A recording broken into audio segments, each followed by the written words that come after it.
Praise the Lord. प्रभु की स्तुति हो। आज हम वचन को पढ़ेंगे इफिसियों की पत्री उसका 4 अध्याय और उसका 32 वचन जो ऐसा कहता है, और एक दूसरे पर कृपालु और करुणामय हो, और जैसे परमेश्वर ने मसीह में तुम्हारे अपराध क्षमा किए वैसे ही तुम भी एक दूसरे के अपराध क्षमा करो।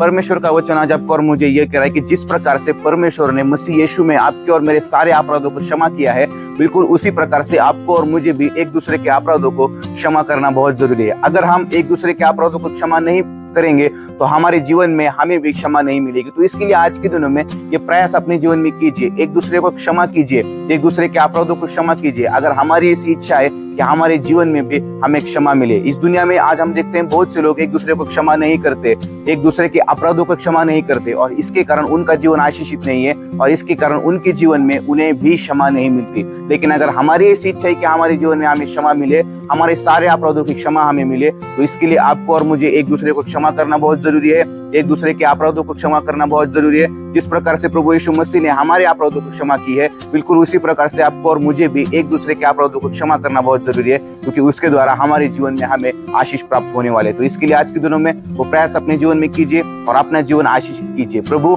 इस वचन के द्वारा आपको और मुझे आशीषित करे। आमीन।